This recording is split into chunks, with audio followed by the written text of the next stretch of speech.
Hey, everybody, welcome to another episode of Local Growth Academy. I've got one of my good friends, Spencer Heyward, here with Swift Hand Painting. Welcome, Spencer, and thanks for taking the time to join us today.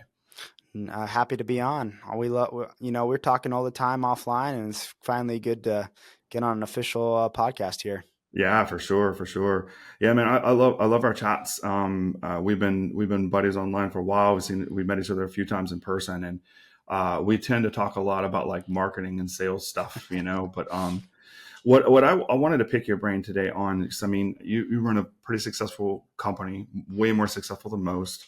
And what I wanted to try to do is just see if we could pick your brain for, listeners and to kind of get some inspiration and get some ideas and, maybe help guidance on people that are stuck in those places. And we've talked about that a few times, even just right before this, we are talking about, everyone kind of gets stuck in these little brackets. Maybe you're stuck at $250,000, maybe you're stuck at 500,000, maybe you're stuck at 1 million. Like everyone tends to get to a place and then they feel stuck. And then sometimes you can plateau.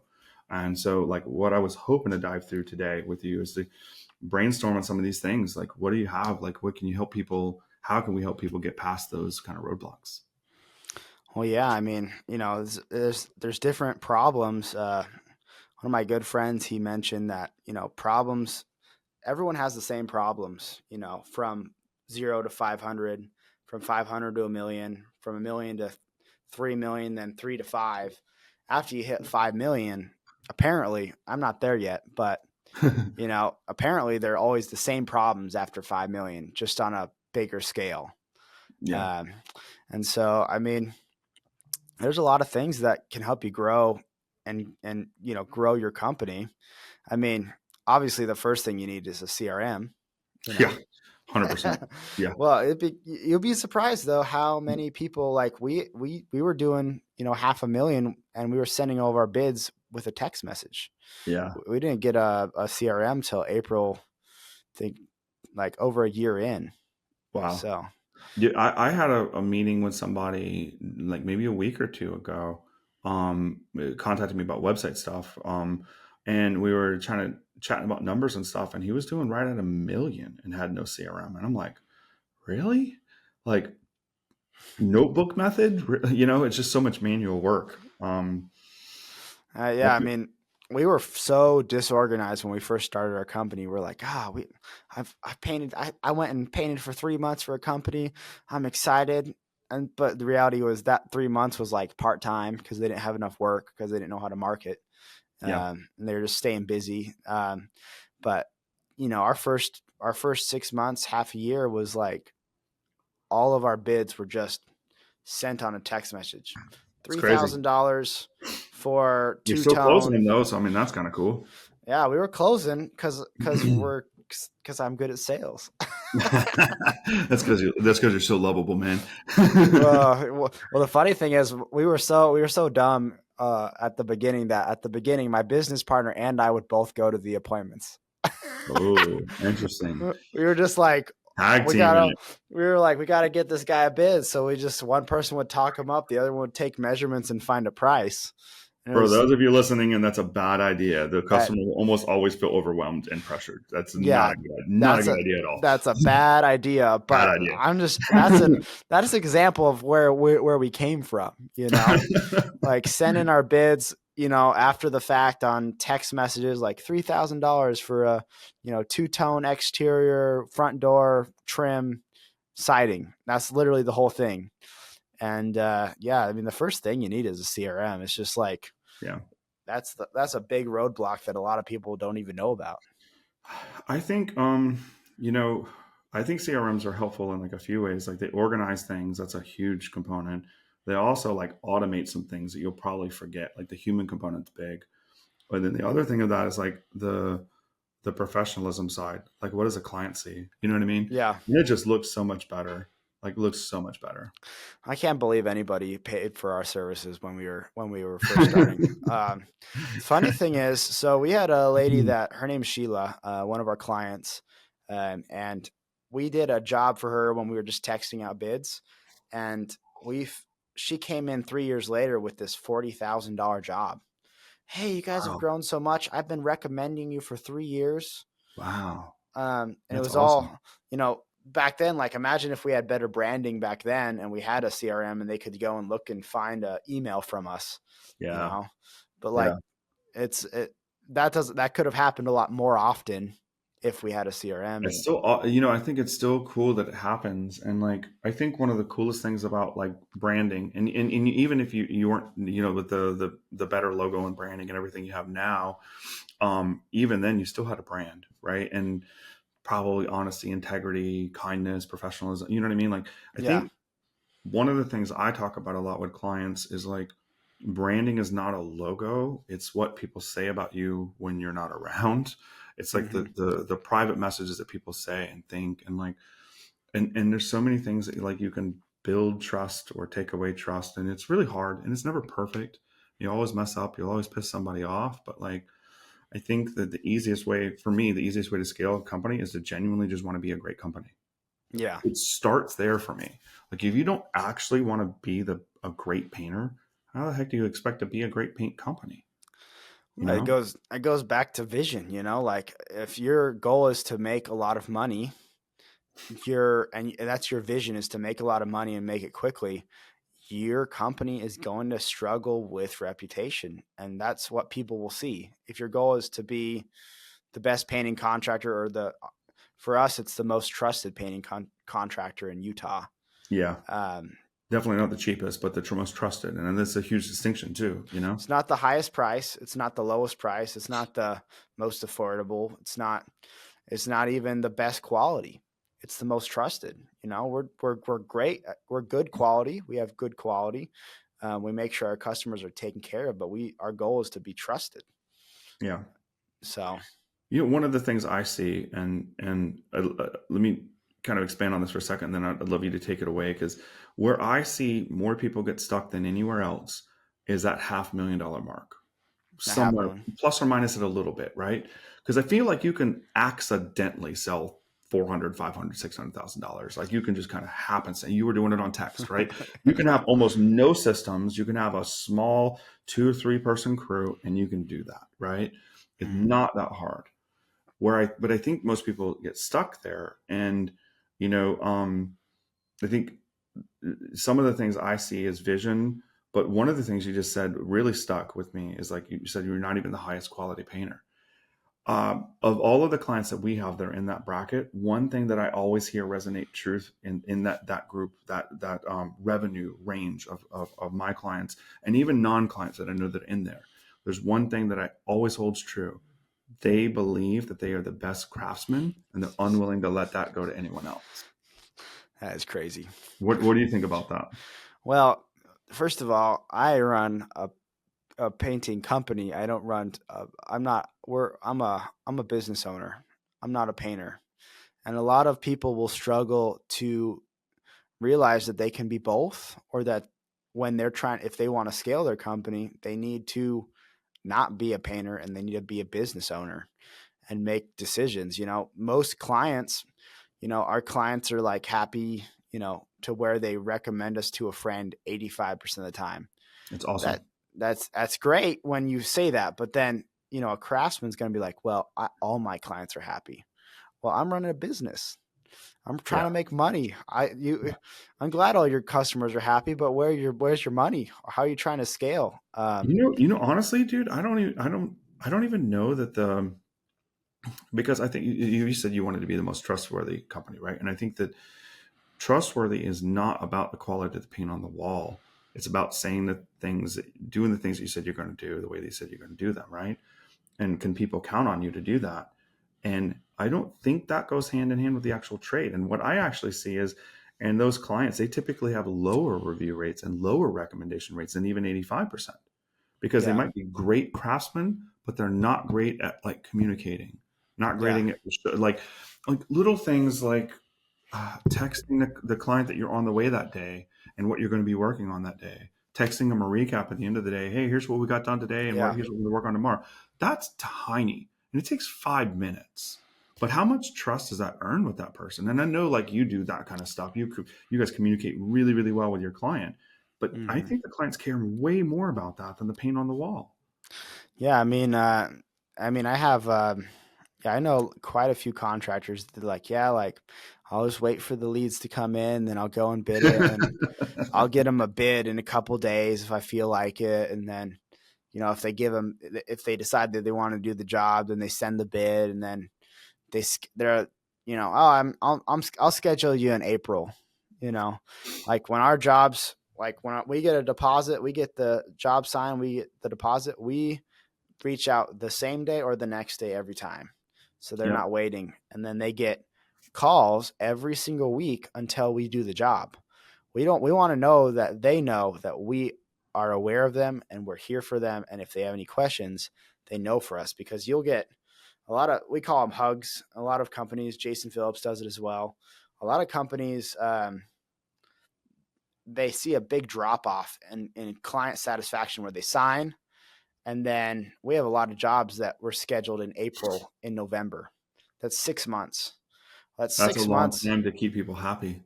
Yeah, and if they don't hear from you, they could say in April, they could say in January, man, I haven't heard from those guys in a while. I wonder what's going on. Why haven't they communicated with me? And then there's some people that'll be happy and like, oh yeah, I have it on my calendar. But a lot of people don't use calendars and they are not organized. Yeah. I think, and this is true in my company too, on the marketing side. I think that like the lessons we've learned and the failures that we've had, 99.9% of them don't come down to how good we are at our job. They come down to how well we communicate at our job. Yeah. You know what I mean? And I see the same problems in paint companies. And again, you talked about like brackets of scale. I honestly think that like your those same points, 0 to 500, 500 to million, million to 1.5. I don't think it's any different from me to you. Like it's the same, because it's operations at that point. Like it's the same No. failure points. It's the same things. Um, we have different products, but like it's the same thing. People make the same mistakes. You know what I mean? And so what's interesting to me is like at the end of the day, it all ends up boiling down to people problems and communication problems, just almost every time. You know? Well, yeah, I mean, yeah, it's gotta come down to communication. Hey, you know, we reach out, we call them on the phone, we schedule the appointment. We have a clear expectations of how the appointment is during the appointment. Then we go, and the day before we send them a text reminder, and we call them saying, "Hey, this is still good for you." And then we go to the appointment, and then we send up a follow-up text. If they sign on the spot, they get scheduled the same day or the next day. And then they'll have weekly calls until they get handed off to the project manager, who will once again call them and text them and make sure the job's going well. Mm-hmm. Along with, one of the things we're working on right now is actually getting our foreman to be more responsible with the clients. Yeah. A little more integrated in that communication. Yeah, just that extra communication right there, because not all of our foremen, not all of our foremans are great at that yet. They still struggle with that. That's why we have a PM to begin with, but that's something we're working on to ease production even further. Yeah. Yeah. I totally get that. Um, well, I mean, you hit on some really cool things there, and I love it. What I think, what I hear from that is like there's an established communication process. We can call it marketing, we can call it sales, we can call it PM, but if you really simplify it, there's just you have this flow of communication touch points that you're going to make along the way, and you always make them. Yeah. You know, And I, I can't speak highly enough about that. Like that's why you have the reputation you do. That's why you've grown to where you are. Is because people love to be in communication, and it builds trust. And all of our problems, or like 90% of them, is when the SOP, the standard operating procedure, is not followed. When we're not calling them, offering them those weekly hugs, when we're not following up and we're not going to the projects every day and then communicating with the customer about the progress. It's when those aren't followed that we run into issues. It's the same here, dude. And again, like different product, different service. Like, but every time we have like an upset client or a lost client, every time it boils down to some sort of missed expectation or miscommunication loop. Yeah. You know what I mean? It's not like we're not you're not good enough painters to fix a problem, or or we're not good enough marketers to fix a problem. It just boils down to communication. It's just Yeah. wildly important. And communication. I was at during PCA. We were both at PCA last week, right? And Yeah. I'm not going to name names, but one of the people I was hanging out with, I overheard them take a call with one of their subs, and it was an interesting dynamic back and forth, and it just outlined some giant holes in communication. And so they were like, the painter was just like, well, why didn't you do X, Y, Z? I already told you to do A, B, C. Like, you know what I mean? Basically, missed expectations. And the conversation was definitely heated. You could tell both the sub on the phone and the painter, they were both angry with each other. And when they finally ended the call, I was like, hey man, so like what happened, right? And he's like, oh well, I told him to do this, and then they did something different. And I was like, oh, what did that communication like when you did it? He's like, oh well, we sent a text message. And I was like, tell me more. So when we actually unraveled this, here's what happened. The painter, the paint company got the job, not the painter, but the paint company got the job through Drip Jobs. There's a work order. There's all these things. There's all these notes. They summarized that work order in one text message and sent it to the guy and expected him to know and understand everything. No phone call, no handoff, no walkthrough, no voice message, no invoice. And he was like, yeah, this guy just didn't get it. I was like, bro, if I was that subcontractor, I wouldn't get it. This is your fault for not communicating with your sub, But just right? at least send the work order from Drip Jobs. Like, it's not Yeah. that hard. Yeah, but even then, I think you have to translate it because it's like your notes. Like sometimes the adjectives and verbs I use may be a little bit different than you. I think that like you have time. You have time as a paint company. You make the time to communicate effectively bidirectionally with your clients, right? Mm-hmm. Why would you not do that with like your crew lead or your project manager? Like, you know what I mean? You need a handover, Yeah. right? Yeah, it's in writing. Yeah, they should read it, and you want them to, and you should definitely train them to. And if they don't, for sure, like that's an accountability thing. You need to train in that role. I still think it's worth a 5 or 10 minute conversation to just walk through it together to make sure everyone's on the same page. Yeah. It's not a hard communication loop, and it was interesting. So like he said, he made that adjustment, and like the projects are already going better. I was like, imagine that, like a 10 minute conversation, and projects are already going. You know what I mean? Yeah. That's crazy. That's crazy that they're, yeah. I mean, that's crazy that they would do that way. Like, and it's crazy how easy of a fix it was. He just, Yeah, I know, but I think it's inherent. So, like, one of the things I find, this is actually one of the things that draws me to my job. This is one of the things I really, really love about marketing is how people perceive things and how people communicate things and what makes people like move left or move right, right? That influence with communication to me is like the most fascinating part about it, right? It's not the yeah. freaking SEO or the web. Like, I got designers that do that. Like, I'm fascinated with the psychology behind it, right? And so, like, what I find really, really interesting is the deeper. And I've been in this 19 years. I've been down this rabbit hole a lot, and I've gone really deep. I've taken like college classes to help that education side. But what's really interesting is under no circumstance, doesn't matter if it's written, verbal, an app, a website, doesn't matter what. No one can have 100% comprehension of anything that you say or do Yeah. or write. And so what's interesting is like how much comprehension is there, right? I don't know. Let's say you go take like a math class, you're sitting and listening to a lecture.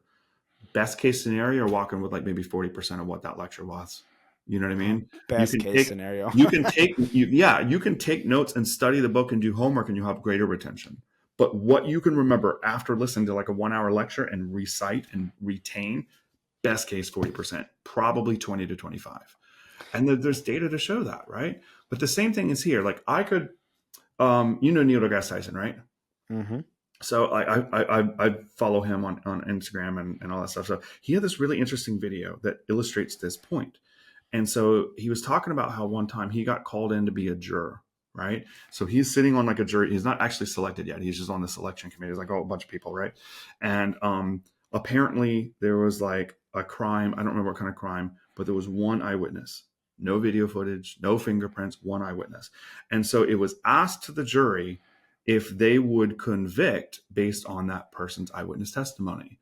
So he says something to the effect of like, Your Honor, based on what I know about the human memory, I would not be able to convict, knowing how fallible and influenceable our memories are. I would not be able to convict on one eyewitness testimony.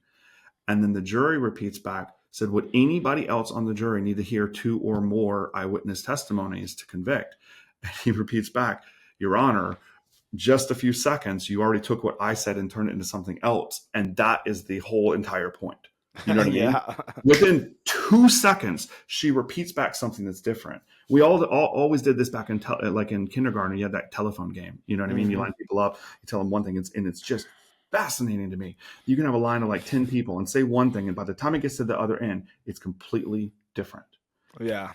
And for me, like that's the hardest part about communication. And it's like sometimes like, people that we maybe not get along with or have a hard time struggling to communicate with, it's just like it's normally for me, it's that. It's like maybe the adjectives and the phrasing or my tone of voice or something you just don't like or don't understand.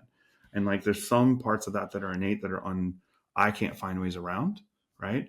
And then I think that, but as a company though, we need to do our best job to just realize, and that sub crew thing is part of it, is like you can text something and you just have to know that that's just it. The comprehension is going to be lower than if you have a text and a work order and a phone call. Yeah. You know what I mean? Like if you repeat multiple forms of communication about the same subject, the Hmm. comprehension level and the understanding level is going to go way up, you know? Yeah. Makes sense. I Yeah. mean, it makes sense to me. Yeah. Um, so for the record, man, what did your company do last year, man? What was the revenue mark? So we finished off at 2.3 million last There you go. year. That's killer, bro. That's really, really killer. So our And it's the Salt Lake, Utah area, right? Like I know like that town's big, but everything around it's pretty rural, right? yeah, so Salt Lake City, and within an hour of us is pretty much 90% of the population of all of Utah. So So we pretty much dominate all of Utah. There, you go about 4 hours south, and there's St. George, and then 6 hours south there's Moab, and there's Mhm. Zion's National Park. Those are little towns, like 300,000 people, but like with the 3 million people that are here, we can service the majority of them That's just in our awesome. area. In like a 1 hour radius. Yeah, within a 1 hour. I mean, I don't know exactly. Like technically, like for big jobs, we'll go an hour and a half. Or there's a town up in Logan. It's called Logan. It's about 2 hours north of us, and there's Bear Lake, which is like the nice cabin areas. It's like we'll make exceptions. Like we're going to Elko, Nevada, to go and paint a couple boot barns Oh, that's next week. cool. That's We, cool. yeah, well, that's a whole different story how we got that job, but I mean, it's just we'll go where the money is, but also we try to focus just in the Salt Lake Valley, because that's where our area, our office, our location is Hmm. local to Sandy, and Yeah, that's one of our inherent advantages of for you sure. know and who we are really. Yeah, absolutely. Well, other than that communication, man, what are some other things that like you would say to help someone kind of get out of that, like that 500K? Like, what are some things that got you that 2.3 other than wanting to be trustworthy and have a good communication? What are some other things you think helped get you there? Well, one of the things obvious, and I say it's obvious, but a lot of people, I remember this. One of one of my close friends that I've been mentoring for about 2 years. The reason where he's at where he's at now instead of much further is because although we've been talking for 2 years, he was so hesitant to spend any money on marketing. He's like, "Oh, Right. I'm making, I have a $400,000 company, but I'm bringing back 150, and it's like my family's doing so good, and I like being there. And if that's where you want to be, that's fine. If that's what your company wants to be and you want to be there, that's fine. But if you want to get like you can grow a large company without marketing, but if you want to get out of It can be slow. It 500, can be slow. yeah, it's so slow. Like Hmm. there's a reason that we're getting like 10% referrals right now. It's Hmm. not because our clients aren't happy. In fact, the clients that were from 4 years ago are some of the happiest because it was me and Because my you're reaching a business bunch of partner. new people with marketing, right? Yeah, like there's like think about this. Like you don't need your house painted every year. This isn't reoccurring clients. Like if you want to have like you can't just paint 100 houses and then expect to paint those same 100 houses next year. Like you're Yeah, gonna need a lot of time. Like maybe um, 4, 5, 6, 10 years even. yeah, I mean, like a lot of the really big companies that I know about that don't do marketing have been in business 30, 40 years. And they're still like, I met someone at the PCA. we had a good conversation with him. He's like, I'm one of the highest in the area. And I dominate with the quality, but they're stuck at like 700,000, and they've been Yeah. stuck at 700,000 for like over a decade, Yeah. because if they put some money into marketing, they need to work on their sales system as well. But if they put some money into marketing, they could double that, especially if, like, seems like their production is only at 80% capacity right now. You could put 5% into marketing, get 20% more jobs, and you just increase your revenue by 20%, which is 140,000. Mm-hmm. And I'm aggressive on our marketing. What kind of percentage do you reinvest back into marketing on 10, average? 10 to 15%. Yeah, that's what I normally see with people, and you fall in that exact bracket. Like a lot, I think the typical advisable range has been somewhere between 5 and 15%. I would break it down further and say like between 5 and 10 is more about small growth or maintenance somewhere in that area. And if you want to be aggressive in growth, you got to be like in that 10 to 15 range. Yeah, and we are very aggressive in our growth, as you know. Yeah. What? Yeah, of course. You 2.3 last year. What was the year before? 1.1. Dude, that's over 100% growth year over year. Well, we did 250 our first year, Yeah. and that was from April to November. And we had Okay. made so much money in those months that we took the whole winter off. Any bids that came in, we were pricing so like triple our prices because we didn't want to do them. And then we get back and we're like, all right, it's March now. And from March to that year right there was 550, which was That's the text year you talked about, right? what? That's the year where you were still texting things. Yeah, we still Yeah. texted there, and then we didn't get onto a CRM until October of that year. Okay. And then it was September, technically, September, October. And then that year following, with just marketing and with systems, got us to 1.1 and then 2.3. So we've only had. So 250, 500, 1.1, 2.3. That's basically 2xing your growth every year. That was the goal. Yeah. Yeah.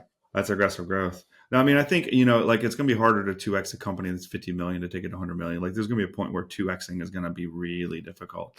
But I feel like you could probably 2x even to 5. What's your goal for this year? Our goal is 3.5. So our goal is actually not to double this year. Okay. There is a point, like the wonderful thing about me and my business partner is we don't, like, with the investments I have with my real estate, I don't need a paycheck. So like I like taking paychecks. I enjoy them. But like if I need to buckle down and not get paid, I'll not get paid and grow the company. Our goal last year was to not really make much profit because we wanted to get to the point where we can reinvest as much back into it. Yeah. And this year we're shooting for profit. So we have a much lower growth. It's still a big jump. It's still over 50% growth. Yeah. But it's not double because we want to focus in on our accounting and our back end now. We have a lot of money invested into marketing, sales, and production. Now we have this fourth pillar that we're really working on. The operation systems and stuff. Operations, accounting, bookkeeping. Like I had no idea how much, and a lot of people in our community, in our industry, the people that are selling coaching programs and are selling growth, they focus on sales and marketing because it's the biggest dial. But like a lot of that comes at the cost of profit. And like we've cut our overhead. Like the past 2 months, we've cut our overhead on non-essential items by like 10 grand a month. Dang. Like, so that's 120 grand that we saved. That's a lot of money back in your pocket, I know, exactly. And so like when you're trying out these systems and you don't have accounting, you just don't know that we're paying for white pages. Like, when did I sign up for white pages?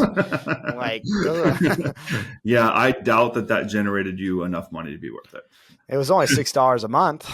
It only had to, but still, yeah. Yeah. I mean, I think you're right. Like, I mean, I don't think you should put too much into accounting until you're making money to make it worth it. So, I mean, I think that there's a logical progression of growth. Like you got to put You can't get great at sales and have no marketing because you have no one to sell to. So, Yeah. you know what I mean? You can't get great at operations until you're closing deals. So, like, there's a very sequential thing that normally happens. And yeah, in my industry, that's normally one of the first things we think about, because we have to get leads to be able to get sales. We have to get sales to be able to get jobs. We have to get jobs before we can hire more people to do the jobs. And then ultimately that leads to profit. Now we got to think about, what the hell do I handle all this money in my bank account, and how do I do tax planning and strategy and all that stuff. Like, what does tax planning and strategy do if you're making 100 grand a year? It's just absolutely pointless to do. Just file your freaking return and be done with it. You know, it's Yeah. not enough. But if you got a few million coming in like you do, yeah, you probably need to pay attention to that a little bit. Yeah. $3 million a year is pretty, like, 5% of that. Let's say you could save 5% of that. That's 150,000 you could save by properly tax planning. Yep. And that's Yeah. not even including, like, profit leak and, software you don't need. A Yep. lot of people go from no software to too much software. That's what we learned this year, is Yeah. we've spent too much on software, and we're dialing back, because Dialing back on some of that. we're not a $10 million company, and we had $10 million software. Yeah. We're I, learning, we're I growing, see, I see that sometimes. I mean, I think every area can have like overkill, right? You could overkill your staffing, you could overkill like your recruiting stuff, you could overkill your bookkeeping and finance, you could overkill your marketing pretty easy. I think it's easy to overdo things, Yeah. as you're trying to grow. And I do think that keeping an eye on finances along the way is a smart move. Well, a lot of people have, if you have just someone, you got to have a rudimentary understanding. Like, before we really started diving into accounting, I had an Excel sheet that showed exactly what our overhead was, the stuff that didn't change, Yep.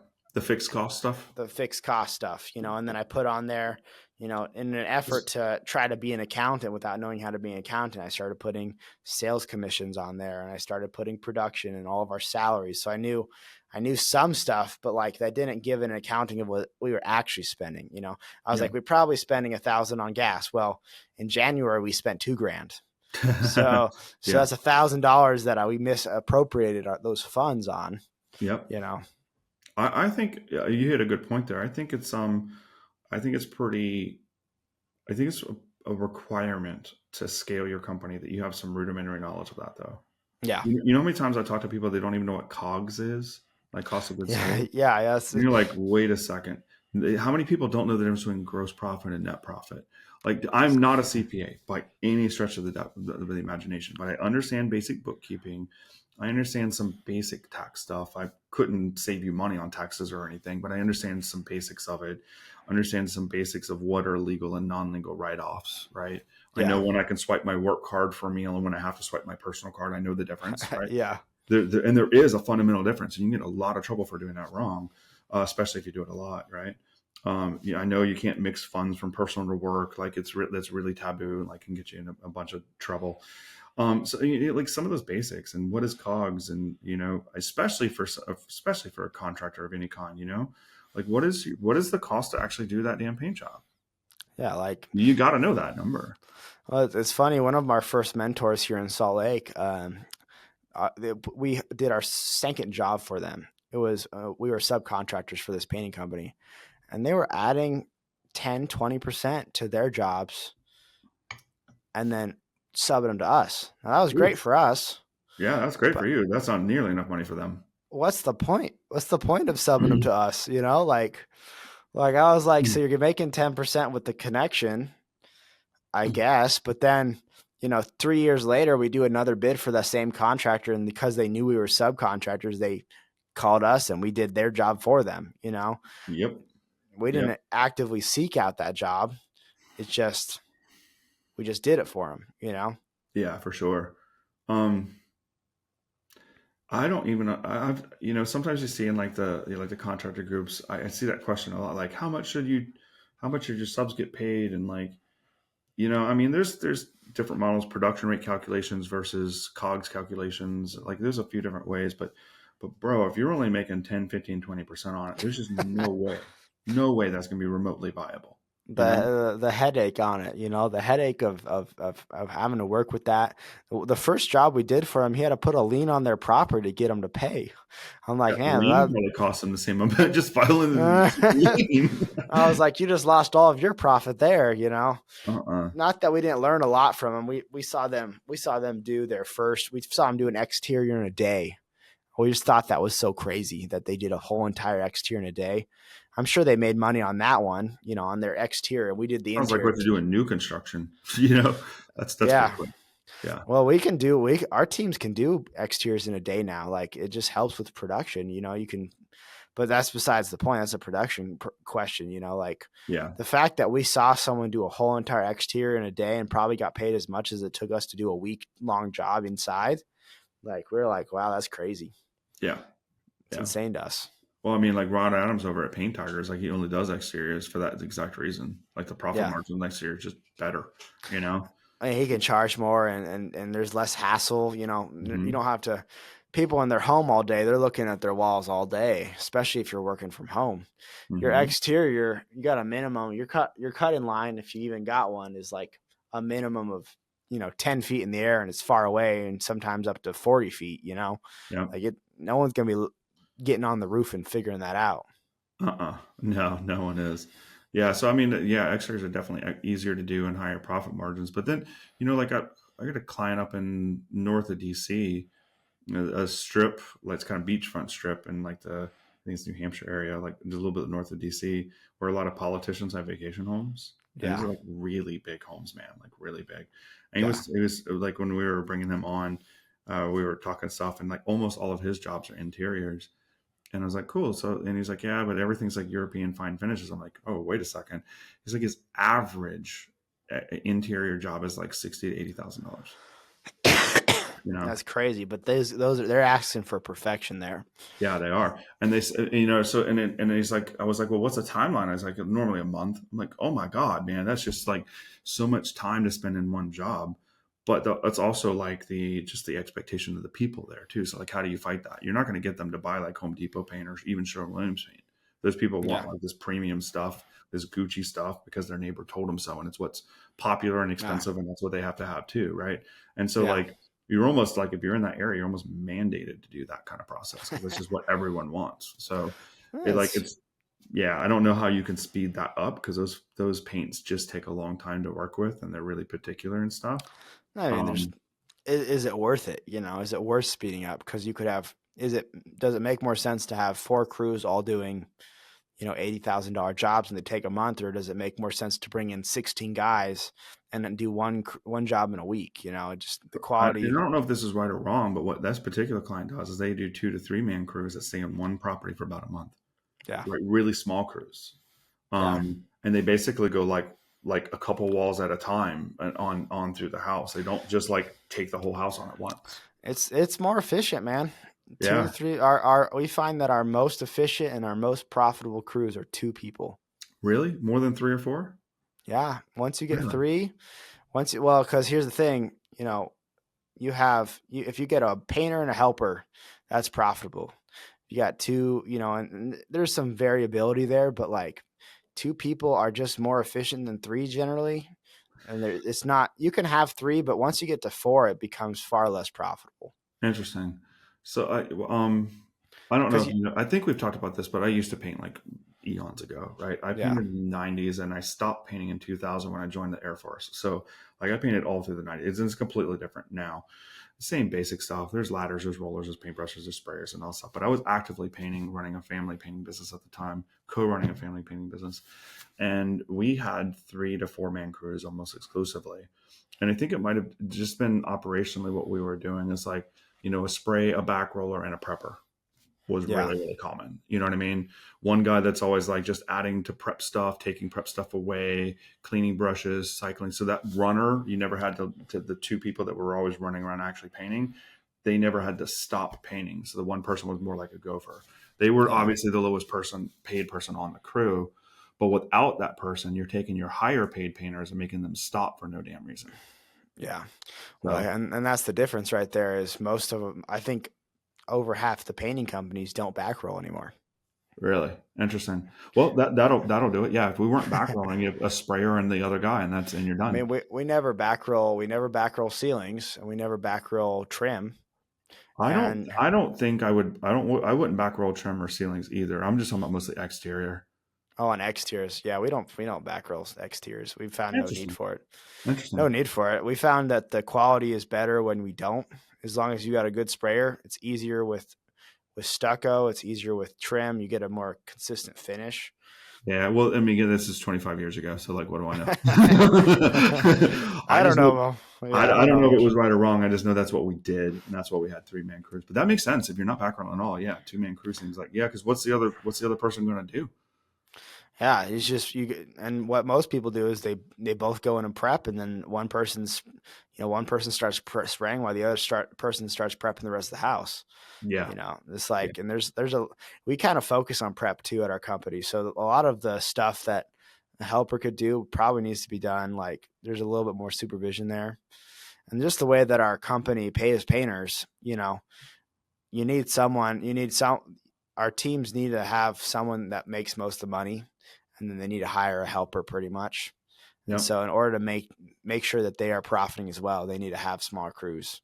Once you got 7-person crews, like, and we're paying for 7 people, I don't know how one you can make that work at all.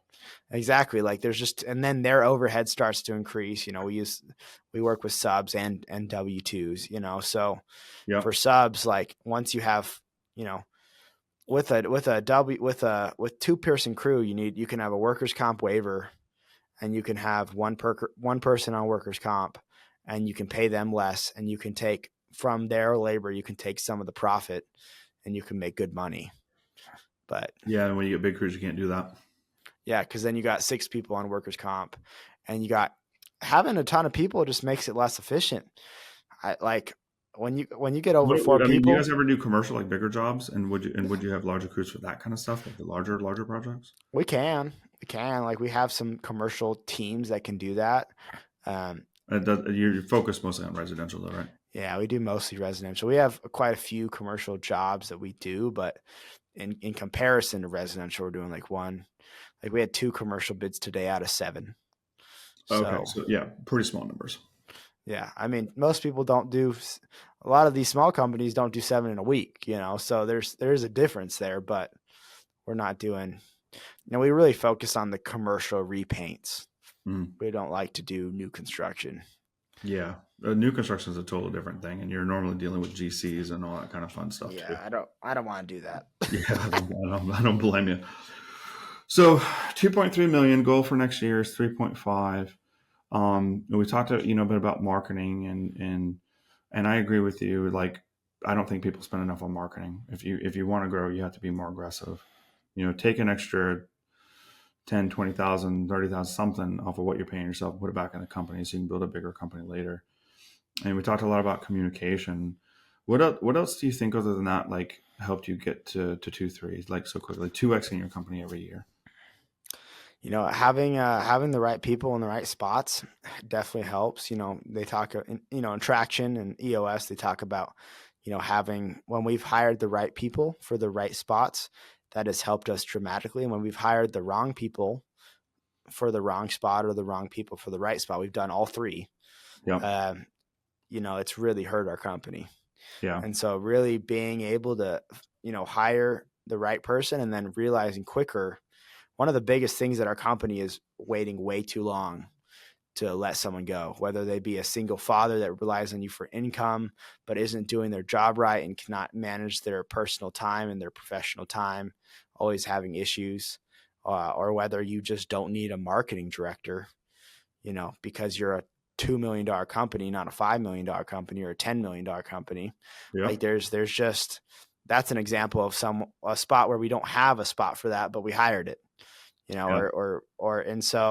And then hiring the right person, we have a sales guy, JP, who does fantastic. He's been with us over a year. He bleeds purple. He wants to, It's like a sports team over here.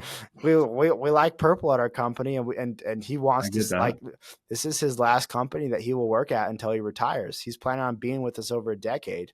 That's awesome. He's a team player. That's wants awesome. to see someone succeed. And that let me take off before we even had a sales system to take some sales off my plate and then eventually take it off my plate entirely. Like you got to figure out, I would always say that you should hire whatever you're the weakest at first. I couldn't agree more. And then like I prefer working in the office and answering calls than I don't know. I like sales too. I do like sales, but sales are so time consuming and they're so draining They mentally are. that it makes it really hard to focus on growing your business when I'm doing 5 or 6 appointments a day. Yeah. And I find it tough to switch gears sometimes, going from creative to sales to problem solving to people To management, like the to shift. production. Yeah. Yeah.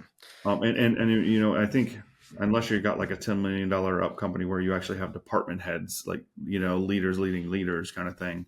Yeah. And you and I are in the same thing. Like sometimes we'll have to put out fires, you know what I mean?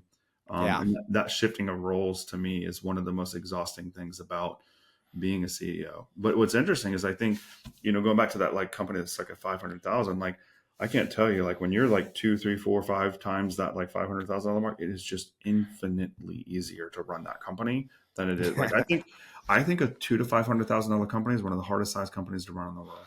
It's just so many things go wrong with that. Like it's so many failure points. But you have so many hats on. Here's the beautiful thing about running a company that's 500,000. You have so many hats and you're paying yourself for so many positions. You will make I made Good almost money. like you can make really good money in that scenario even if you're working 60, 70 hours a week.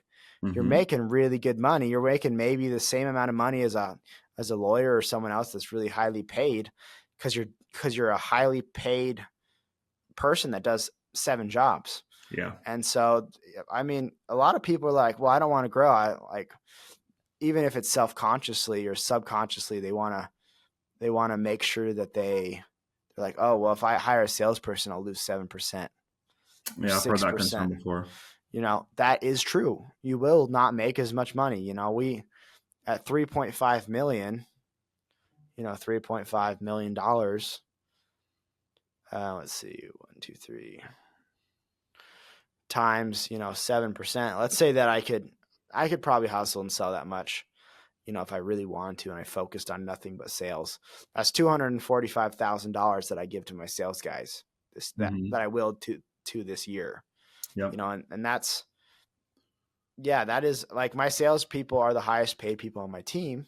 Hmm. And from an accounting perspective, they make more than me because but like I said, that's mostly optional for me.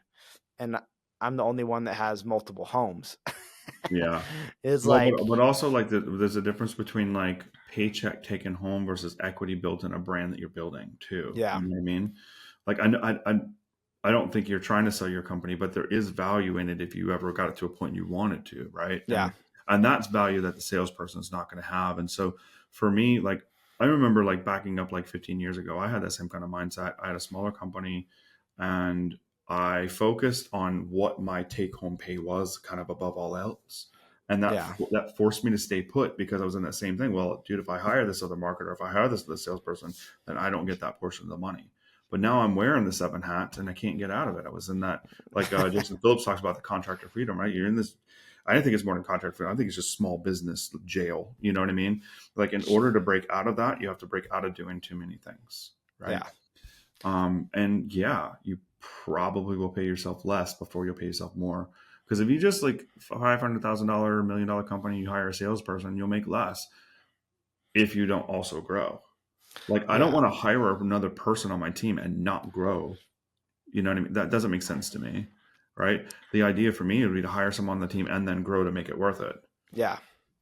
Well, I mean, like we made so much money our first like 4 or 5 months that we're like, I'm taking the winter off. We're not going to worry about it. This is more money than we had ever seen in our lives. I just like before I started this company, I worked at Home Depot making $15 an hour as a Oh, I didn't know manager. that. I didn't know that. Yeah, literally, I worked at Home Depot making 15 an hour as a manager. I'm sure there was some, those guys can make good money as a store. Like if I wanted to go the corporate route, those store managers make over 250 grand a year, Yeah. $250,000. But that includes a lot of leadership training. And whether I did that at Home Depot or as personally as at my own company, like I didn't make 245,000 the first year, but we worked 4 months and I made at least 60, 70, Which is you way know. more than you were making at $15 an hour. Yeah, like I made my whole salary in 4 months, Yeah. or maybe it was like 3 months. It was like crazy. Like but also keep in mind that I was working twice as much as a regular 40-hour a week job. Yeah. I was hustling. I hustled the first. I say that I don't hustle now. I was in the office like till like 8 o'clock last night, but generally speaking, I go home at 6 or 7, and I don't hustle like I used to. I think one, you know how they say like most businesses like fail within the first like 5 years, like 90 something percent of them fail within the first 5 years. Yeah, I honestly feel um, that talking about that, like working 1,800 hours a week, I think that that's why, it's the you burnout. know, yeah, I feel like that it's the burnout at a personal level that gets you there, not the company, right? So like if you don't put enough systems in and you continue to wear those 5 to 7 hats all the time, and you have to do the 60, 70, 80 hours a week, eventually I don't know anyone that wouldn't grind on. Well, it gets. I mean, we did it for 4 months, and I was like, let's take 2 months off. It took us 3 months before, like, all right, let's start it up again. Yep. Part of that was winter. It was getting slow, but also part of it was just like I just needed some time. I wish, you know, I just like it's just part of. I pride myself in being someone that can work very hard when needed. Hmm. It's just like you can't do that nonstop. At least most people cannot. I don't know anyone that can, man. So like, I know you know I was in the Air Force, right? So one of the things that like is never depicted in any military war movie that I've ever seen is the buildup of stresses, not just from like being away from family, because that's a part of it too, but the insanely long hours with no breaks. My Mm, first deployment was roughly 18 months long, 7 days a week, no days off, at approximately 16 to 18 hours a day. That is wildly hard to take a young 20 something year old and just go do this thing. And it's just like, but you can't not do it because it's a literal war, right? So, I mean, you can't not do it. But like, I've never seen a movie that portrays that kind of stress. And I yeah, think that, like, while if you're deployed in the military, you have zero choice. But if you're home running a business, you have a choice. You you don't got have to run 12, 14, 16 hours a day, 3, 6, 12 months in a row, yeah, but you have to build systems and teams to get away from it. yeah. But that's a luxury that business owners have, and I think they should take. That's why I think. That's why I think people, anyone that starts a business, should be prepared to hustle for about a year. I'm not saying you shouldn't. Like, you're not going to just come in and like build this giant team right away. You're going to have to hustle. I'm just saying, like, I would recommend building systems and teams as soon as humanly possible, so you're not hustling forever. Well, yeah, and that's kind of what we did. Is after like when we first started, we were waking up at 7, and then I was getting home at like 6 or 7, and then I'll be working on the business for a couple hours, Yep. and then it would restart. Yep. Not as crazy as being deployed, but like it was. No, it's a lot, dude. It's the same stress. It's the same thing. It's a hustle. It's a hustle. And Yeah. the hustle is you got to make sure that, like, if you're working in the business, that's fine. You will have to do that, or many people will have to do that to start a company. We started our company with 5 grand or something, went and bought a car, a car with enough room in the back to where we could drive it around with tools.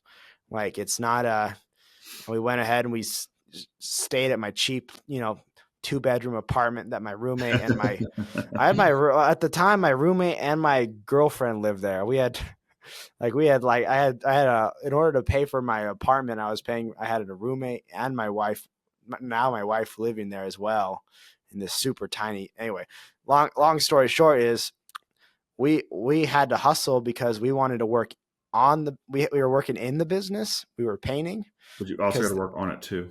and you got to work on it too. And that's like if you're working 12-hour days and you're working just in the business, just work a little less, Yeah. and put that time, spend a Saturday to work, on the business once a week instead. Yeah. Yeah.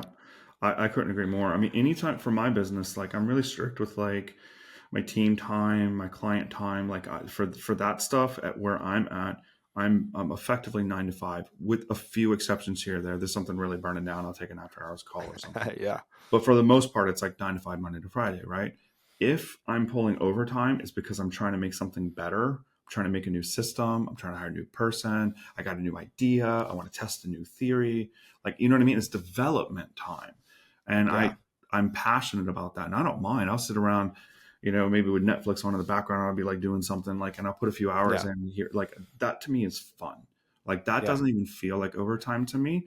But boy, if I had to take sales calls until that time, or like management times, or working on SEOs or web like that, I couldn't do it. Yeah. Yeah. Yeah. I mean, I was in the office working on our systems yesterday, and I was just like tapping along, just working on stuff. And I, uh, I really, like, it was just soft systems that I have to make. It's stuff that I have to do, or I've chosen to do at our company as one of our rocks that we're working on. And that's stuff that isn't necessary to continue to grow the company now, but it's long-term stuff. But I Yep. enjoy it. I enjoy it. Yeah, for sure. I love that you know the EOS and the rock stuff. That's we do that too. So we're an EOS based company. We don't take everything from that book, but we take a lot of the core elements.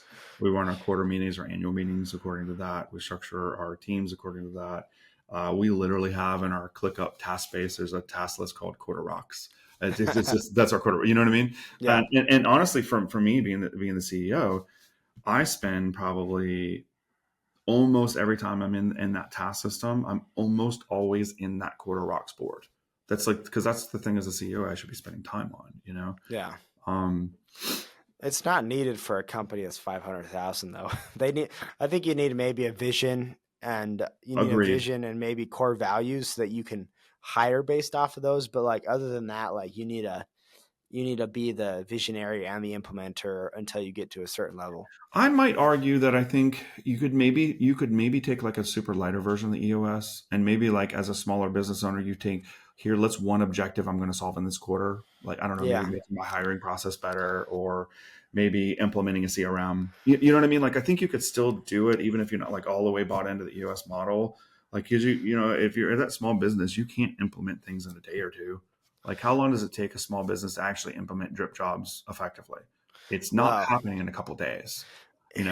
here's the thing. I think as an agile company, you should be able to implement significantly faster. Stuff it takes us way longer now to implement anything than it ever has before. And Jason's company, it takes them years to implement stuff because when they introduced the basic, better, best package, they had to get it into their pricing system, and then they had to teach the sales, and then they had to teach production. For an agile company at a stage of 500,000, like, we had drip jobs up and running. If you don't have a CRM, you're not moving anything. You should be. I honestly think you should be able to get drip jobs running in 2 days. I mean, let me rephrase that. Running, That, yes. I mean, running and fully operational and like tweaked out, if that makes sense. Like customized and like oh, really like not just on, but like really known. I most don't think that I companies. don't think that's going to happen in 2 days. I think it takes a little bit longer than that, but Yeah, I guess you're always working on that a little bit, but I would say that most painting companies never leave the defaults. that's a good point too. They Yeah, just like implementation for them is like, turn it and on that's and that's get the it's Twilio number, crazy. get the email set up, and be done. Most people don't even do the Twilio number. Oh wow, that's crazy too. Yeah, Like, when I was talking to Tanner, he's like, less than half of people actually use the separate Twilio number. Like, wow. it's like, you should have a Twilio number. Basically, if you want to get logistically into it for people listening, is like, Twilio is like a way to get your own number on drip jobs for the chatting service. Then that's the only thing it does. But And it's if you kind of don't, you can have more than one painter in the same area using drip jobs, and it'll be like getting you like hearing from more than one company. The client could be hearing from more than one company through the same fucking phone number. well, only if everyone's using the default. Yes, but I've seen a bunch of cases where that's happened. Yeah. Yeah, There's it this. might not happen in Salt Lake, but you get into bigger cities like Atlanta, in Tampa, Orlando, LA, Houston. You get into some of those bigger cities, like you'll run into like multiple paint contractors all using drip jobs, and if Oh the yeah. multiple are using defaults, that it can happen. It can I happen. made I made sure a bunch more people were using drip jobs once I learned about it. because Yeah. I want my area to grow and succeed and be better and charge more. And they were I'm working on growing the other painting companies in the area too, because they need to charge more and they need a CRM. I'm happy. The the reason the I want people to use drip jobs or a CRM, because the reality is I'll be able to tweak mine and they won't. So they'll have the default ones, Yeah. and I'll have a stacked out CRM that is fully optimized and can work better than theirs. Uh, And I think that's an interesting outlook, and something that I see with successful people is like their willingness to want to coach even other competitors, yeah, and it's relatively rare, you know. Um, but what's that cliche, like at the bottom people compete and at the top people collaborate, you know what I mean? Like yeah, I love that about you, and I know that you do that. I think that's a really interesting thing, because I think a lot of times painters, like, or any contractors really, they'll be like, oh well, I can't tell this person my secret, and like, I'm not gonna do this. Dude, you could be like, and like, you take a big city, like I'm in Jacksonville, and you could be like a $10 million company, and probably, what is that, you might even be like 3% of the freaking actual capacity in that city, you know what I mean? Like, yeah, Tommy Mello talked about that one time. He was talking about like how big his A1 garage door is. He's in it. I don't remember the exact number, but it was a single digit. He's like, we analyzed it. We're like this big in this area. And it was a huge number, like more than most contractors will ever dream of making in a year, right? He's like, yeah. yeah, it's like 7% of the market cap in this area. It's a And that's pretty the high number one. market cap. No, it is, and it might not have been seven. I don't remember what it meant. It might have been 3 or 4. But my point was, it's single digits. So like Yeah. if you're single digits, like, and you're a huge company, and like it really is that much more work. Like, you don't really have to compete. You know, Well, there's no real there's over 300 painters in my group. Like if I'm helping someone just in out, your area. yeah, in Utah, Yeah, and that means that there's 100 and 295 other people that are painters here in the area, and they all need to increase their prices. There's like 3 companies that we compete with that are actually in our price range, gotcha. and I want to see them. I want to, because here's the reality: our sales system is so dialed, and our team is so great at selling that they will never, like, I can give them everything that I have, unless they came and like worked for me or came and actually got coaching from me. They would not be able to compete with us. Yeah, I'm but very it, confident in our but it, sales but it, process. but it, yeah, and I don't know. I mean, I've never dove in, but I've seen enough to know that I believe that you're really, really great at it. Your company is really great at it. What I would add to that is, like, the cool thing is it raises the bar from what the average consumer expects. You know, Yeah. like if you've That, got 99% of the painters bidding one job at like 2,000, you come in and bid the same job at 5,000. I'm not saying you can't overcome sales objections, but it also means like that guy just got 5 quotes at like 2,000, and you come in, that's a little hard. Now, if they get one quote at 2,000, maybe a couple at like 3.5 to 4, and you come in at 5, be like, yeah, fuck, I'm hiring you. You know what I yeah. mean? But if like they get like 3 to 5 quotes and everything is rock bottom except you, that's a very hard price objection to overcome.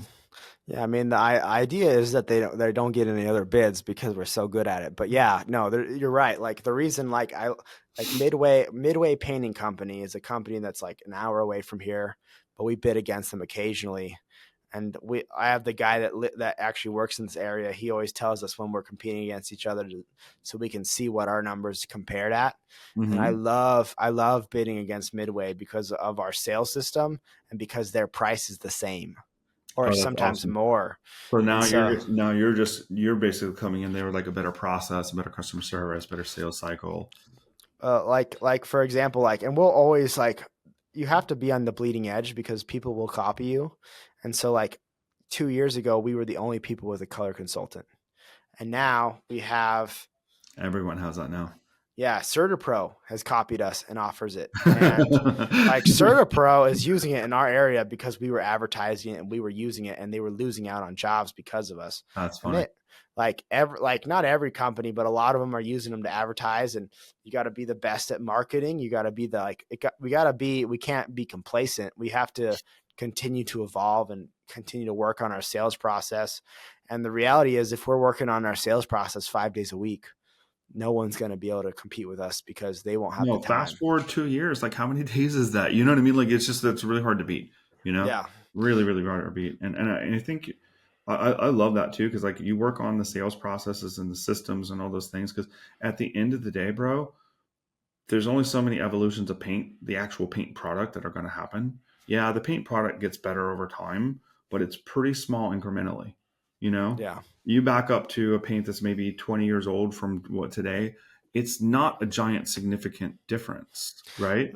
But what is difference between today standards and 20 years ago is what the average painter is actually, how their process is and how they treat customers. You And know, the yeah, marketing for dude, sure.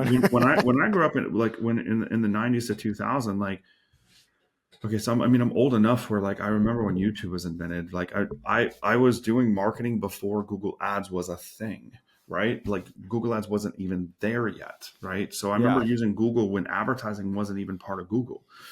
And so so that's kind of crazy. A lot of the younger marketing companies coming in, like that's all they've ever known. But what's interesting is like those processes back then, like CRMs wasn't a thing in the 90s and early 2000s. It just wasn't, right?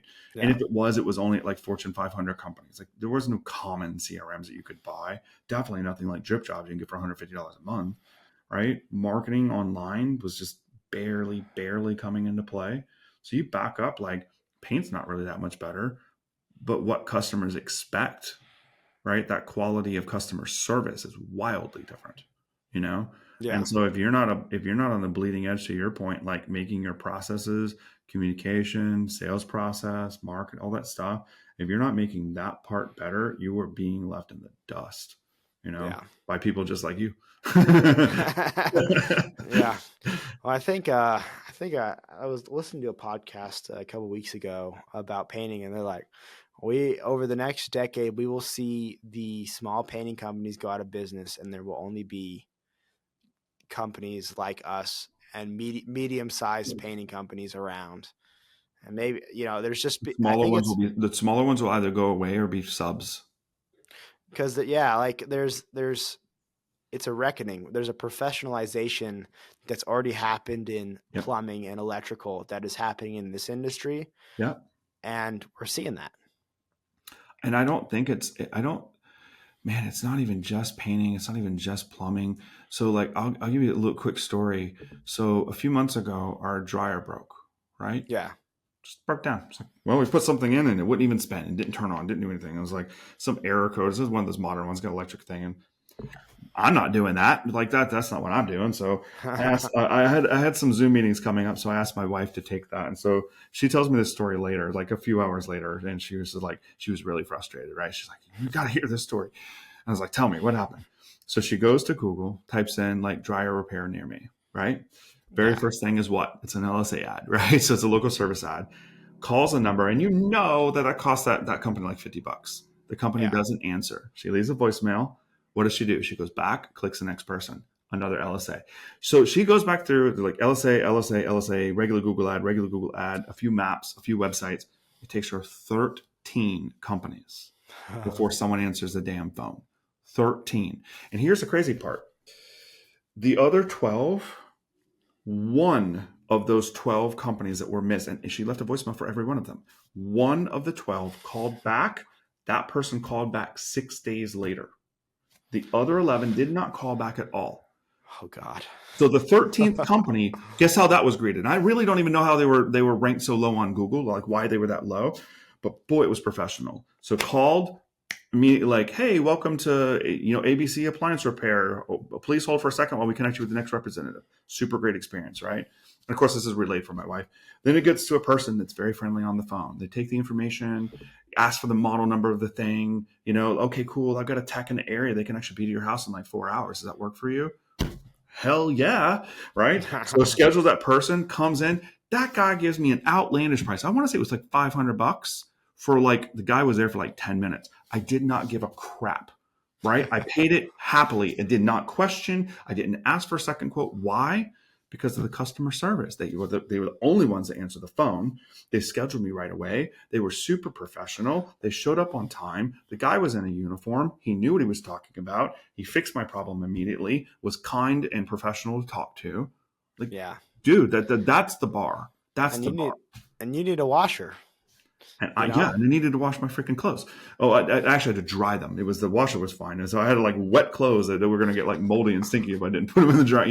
So like it was perfect. But like, and if you think about that, it's crazy. That wasn't fancy at all. You know what I Yeah. mean? It wasn't fancy. It was just professional. Yeah. And that's the bar. And I think you're right, man. I think like the painters that don't do this stuff, they're going away. Yeah. Well, they'll be very niche down. I'm sure that they'll last a little longer, but it's going to be, yeah.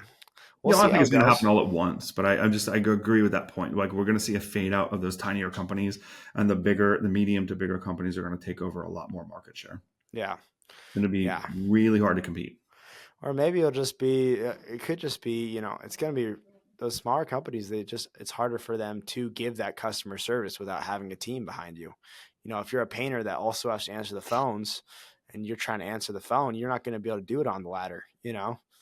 If you Mm-hmm. got a call center like we do, we got people calling all day long and someone to always answer the door or always answer it. That's a different, like, we'll have someone that answers the phone No matter what. no matter Yeah. what, Yep. at least during business hours.